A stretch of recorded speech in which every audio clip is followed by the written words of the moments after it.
अस्सलाम वालेकुम, मैं हूं अलीना शिगरी। आज़ादी के 79 साल बाद भी अवाम मुंतज़िर हैं कि हर साल हुक्मरानों की जानिब से किए जाने वाले वादे और दिखाए जाने वाले अज़ाइम अमली नताइज में कब बदलेंगे। अवाम कहती है कि तरक्की खुशहाली के वादे बाद में पूरे कर लें, मगर महंगाई, बेरोजगारी, सेहत और तालीम जैसी बुनियादी ज़रूरियात को पहले पूरा कर लें। अवाम ख्वाब देखते हैं कि ताकतवर और कमज़ोर के लिए इंसाफ की राहदारियाँ एक जितनी कुशादा हों। वो चाहते हैं कि गवर्नेंस का महवर अवाम हो। अवाम की ख्वाहिश है कि अवाम को रिलीफ देना हुक्मरानों की अव्वलीन तरजीह हो। लेकिन अवाम एक चीज़ का ना ख्वाब देखते हैं, ना चाहते हैं और ना ही ख्वाहिश रखते हैं, और वो है मुल्क में हैजान की कैफियत, अदम इस्तेहकाम, बिलखुसूस सियासी अदम इस्तेहकाम, जो हर तबके के लिए नुकसानदेह साबित होता है। कारोबार से लेकर माशरती तकसीम तक का जिम्मेदार सियासी अदम इस्तेहकाम है। एक तरफ पाकिस्तान तहरीक इंसाफ की कॉल और दूसरी तरफ वजीर मनसूबा बंदी एहसन इकबाल साहब का ये कहना कि पाकिस्तान धरनों और हैजान की कैफियत का मुतहम्मिल नहीं हो सकता। हम मुज़ाकरात के लिए तैयार हैं, हर चीज़ को बातचीत के जरिए तय किया जा सकता है और यही सियासतदान की कामयाबी है। यहाँ सवाल अपोजिशन से ज़्यादा हुकूमत से करना बनता है। सवाल ये है कि 79 साल बाद भी हम इन तमाम मसाइल का सामना क्यों कर रहे हैं। हालात में बेहतरी कैसे आएगी और पाकिस्तान का मुस्तकबिल किस सिमत जा रहा है। क्या अपोजिशन को मुज़ाकरात के लिए इंगेज किया जाएगा या उनको सड़कों पर आने के लिए मजबूर किया जाएगा। और इसी के साथ ही हमें ज्वाइन कर रहे हैं साबिक गवर्नर सिंध और सीनियर सियासतदान मोहम्मद ज़ुबैर साहब। ज़ुबैर साहब अस्सलाम वालेकुम, वेलकम टू द शो। और हमारे साथ पैनल में मौजूद हैं सीनियर सहाफ़ी तज्ज़ियाकार अतहर काज़मी साहब और सीनियर सहाफ़ी तज्ज़ियाकार मुनीर फारूक साहब। आप दोनों का भी बहुत बहुत शुक्रिया। ज़ुबैर साहब, गुफ्तगू का आगाज़ आपसे। ये जो मैंने पूरा एक आपको दिखाया, ये जो सारे एंगल्स हम इस वक्त जो विटनेस कर रहे हैं, सारी पार्टीज़ की पोजीशन इस वक्त नज़र आ रही है। किसी ने उल्टी गिनती शुरू कर दी थी वो टिकटॉक करके, और ऐसे में जहां पर पाकिस्तान तहरीक इंसाफ अब ये कॉल दे चुकी है कि मामला जो है वो 8-9 महीने से एक लिम्बो में इस वक्त हमें स्टक नज़र आ रहे हैं, तो मुलाकात नहीं होती तो फिर वो सड़कों का रुख करेंगे और उसके लिए बाकायदा खैबर से तहरीक का आगाज़ सुहेल आफरीदी साहब ने कर दिया है। क्या होता नज़र आ रहा है ज़ुबैर साहब आपको इस पूरे सिनारियो में कि जहां पर हुकूमत खुद कह रही है कि इस वक्त बातचीत के ज़रिए मामला को आगे बढ़ाया जाए।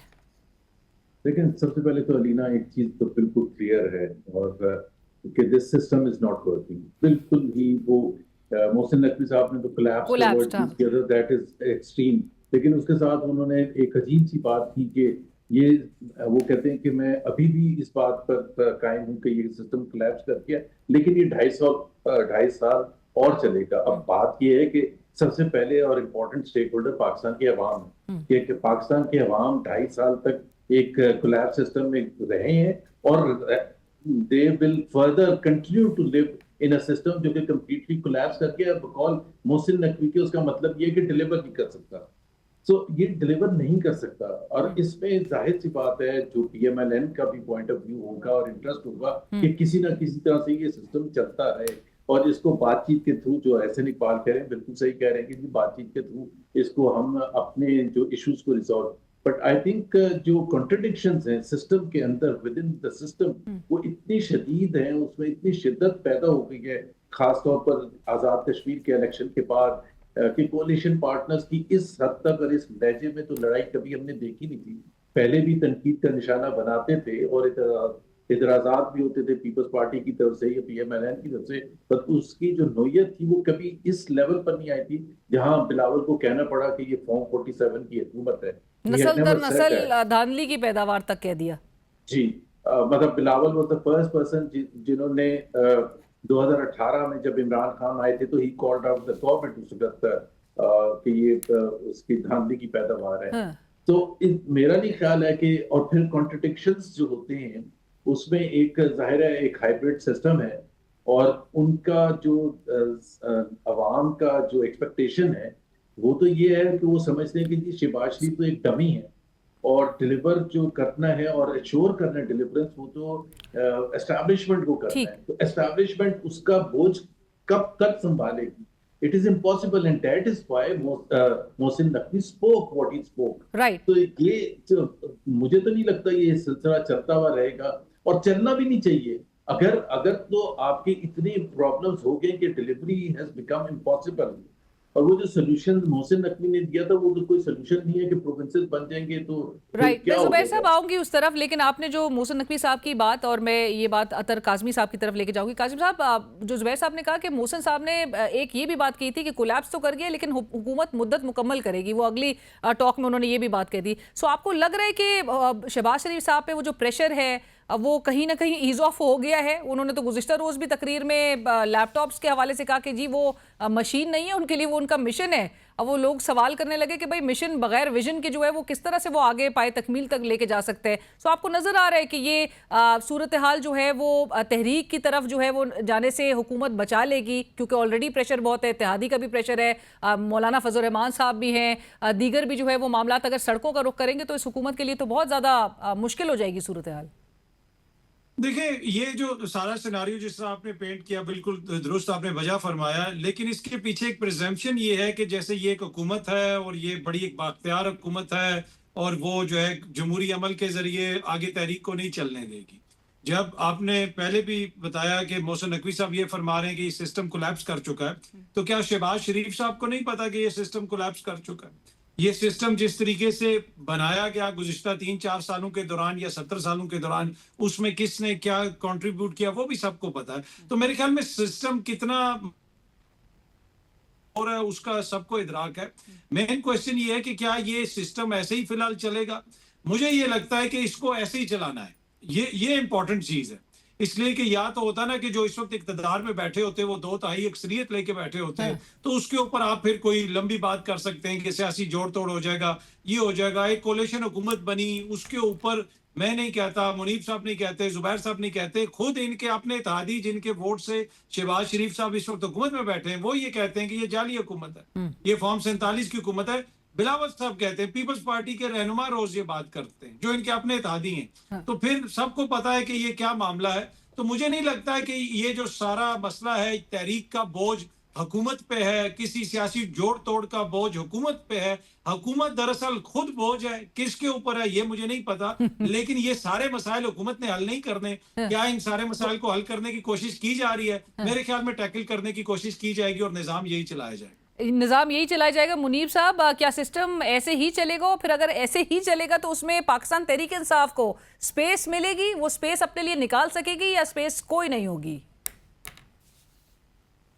دیکھیے، جو ابھی ایک صورتحال بتائی زبیر صاحب نے، دیکھیے اگر آبزرو کیا جائے یا ان کی جو آبزرویشن ہے اس سے تو وہ میرے خیال میں کوئی ڈس ایگری نہیں کر پائے گا کہ ہاں اس کو دیکھنے کا زاویہ شاید مختلف ہو سکتا ہے، لیکن جو زبیر صاحب نے کہا ہے وہ ٹھیک ہے کہ ہاں جو اوور آل اگر آپ دیکھیں 70-80 سالوں 75 سال سے زیادہ ہو گئے ہیں، آلموسٹ 79-78 ایئرز ہیں، تو ان میں سسٹم تو واقعی وہ نہیں چل رہا یا ڈیلیور نہیں کر رہا، عام آدمی کو اس کا فائدہ نہیں ہو رہا. بٹ دیکھیے ہم بات آج کی کرتے ہیں. آج کی حکومت بوجھ ہے اسٹیبلشمنٹ پہ، بالکل ہوگی اگر وہ محسوس کریں تو، لیکن یہ نظام تو بنائی ہی اسٹیبلشمنٹ نے ہے اور مینوفیکچرڈ نظام ہے. تو ایسی صورتحال میں کیا یہ نظام رک گیا ہے یا اس نظام نے چلتے چلتے کلیپس یہ آلریڈی کر چکا ہے اور اب بس اس کی باقیات باقی ہیں؟ مین ایشو یہ ہے. اور جو اس وقت صورتحال ہے میں اس میں آپ کو یہ صرف بتا سکتا ہوں خبر کی بنیاد پر کہ اس حکومت کو آج کی تاریخ تک حکومت اسٹیبلشمنٹ بوجھ تصور نہیں کر رہی، اور ان کے مطابق اس نظام نے 2022 سے لے کر اب تک ڈیلیور کیا ہے. اس کی سپیڈ اوپر نیچے ہو سکتی ہے، اس کی ریشو اوپر نیچے ہو سکتی ہے، لیکن اس نے ڈیلیور کیا ہے. تو پہلے تو یہ میں آپ کو اس میں میرا اوپینین فرق ہو سکتا ہے زبیر صاحب کا، اطہر کاظمی صاحب کا، کہ انہوں نے ڈیلیور نہیں کیا، لیکن اوور آل جو ہے وہ میں نے آپ کو بتا دیا. نمبر 2 یہ بات ہے کہ جہاں تک بات ہے تحریک کی، دیکھیے 2 ایشوز ہیں جو میں خبر کی بنیاد پر دوبارہ آپ کو عرض کروں گا. کہ ایک تو یہ ہے کہ شاید اگر یہ واقعی تحریک اتنی گراؤنڈ سپیل ہو جاتا ہے اور یہ واقعی کوئی خیبر پختونخوا کو چوک کر دیا جاتا ہے، تو پھر شاید حکومت ایک کانسٹیٹیوشنل میئر اٹھائے گی. وہ کوشش کرے گے کہ ایمرجنسی پروویژن کو انووک کرے، بیکاز ان کے خیال میں یہ ایک بڑا رائپ کیس ہوگا اور ماحول ہوگا کہ جس میں آپ وفاق انووک کرے. اور obviously وہ پریزیڈنٹ کی اسٹیمیشن پہ ہوتا ہے کہ اگر آپ ایمرجنسی پروویژن جسے ہم عام فہم زبان میں گورنرز رول کہتے ہیں وہ لگائیں، وہ پرماننٹ سولوشن نہیں ہے، ڈیسپریٹ میئر ہوگا. لیکن اگر آپ نے ایک دھچکا دینا ہے تحریک انصاف کو दूसरी बात जो समझ आ रही है वो ये है कि जो काइनेटिक ऑप्शन है तहरीक को रोकने का, वो भी अभी तक अपने लिए मौजूद है और वो भी कहीं इधर उधर नहीं जा रहा, वो भी मौजूद है। लिहाजा जो इस वक्त मुझे सूरत हाल लग रही है वो यही है कि ये निज़ाम ऐसे ही चलेगा और पाकिस्तान तहरीक इंसाफ का उसके अंदर कोई अभी हमें शेयर उस तरह से नजर नहीं आ रहा। तो ये दूसरे साइड की तरफ से आप अपने जो खबर है आपकी आप वो बता रहे हैं, लेकिन जो हुकूमती ये जो हामिद मीर साहब कह रहे हैं कि हुकूमती वुज़रा अब ये समझ रहे हैं कि तहरीक इंसाफ को अगर लॉन्ग मार्च करती तो वो इंस्टेबिलिटी जो है उससे पैदा हो सकती है, तो इसलिए इनको इंगेज करो। सो कहीं ना कहीं कुछ राह हमवार होती भी नज़र आ सकती है मुलाकात के लिए। सो आपको लग रहा है कि हुकूमती एंड से ये चीज़ होगी, ये सोच मौजूद? देखिए, पहले तो उसूली बात है ना कि मुलाकात क्यों ना हो, मुलाकात तो होनी चाहिए। हाँ। इलाज भी होना चाहिए, हॉस्पिटल भी जाना चाहिए। इसमें तो मुझे समझ नहीं आती कि ये क्या लॉजिक है, लेकिन चले। जहां तक बात हुकूमती वुज़रा की है तो निहायत माजरत से देखिए, जो स्टेटमेंट्स टॉक शोज के अंदर दी जाती हैं, जितने भी मोअज़्ज़ज़ मेंबरान कौमी असेंबली हैं या मिनिस्टर साहिबान हैं, वो बस टॉक शो की हद तक ही होती हैं। और जो गवर्नमेंट या प्राइम मिनिस्टर साहब ऑफर करते हैं वो बस ठीक है, वो कुछ शो के स्टेटमेंट्स होती है, दे दी जाती हैं। उनको इतना सीरियसली नहीं लेना चाहिए। जिस तरह आप देखें ना कि नदीम गोंदल साहब आकर कह दें कि जी हमारे राब्ते खत्म हो गए। माजरत के साथ मैं नदीम गोंदल साहब की बात को सीरियस नहीं लूंगा ना। मैं इवन बिलावल साहब जब कहेंगे जी नदीम अफजल चांद साहब की बात को मैं उतना सीरियसली नहीं लूंगा। इवन बिलावल साहब अगर कुछ फरमाएंगे तो मैं सोचूंगा जरूर। नहीं, लेकिन बिलावल साहब ने तो उल्टी गिनती शुरू हो गई है ये तक कह दिया था, तो लोगों ने कहा वो सीरियसली लोगों ने नहीं लिया कि ये गिनती भी, वो राना साहब ने भी कहा कि गिनती सीधी हो जाएगी। फिर बजायर तो ऐवान सदर की आपको लास्ट अभी तकरीब में भी देख रहे होंगे आपके जो चेहरों के एक्सप्रेशन। और इसी के साथ ही वक्त हुआ एक ब्रेक का, हमारे साथ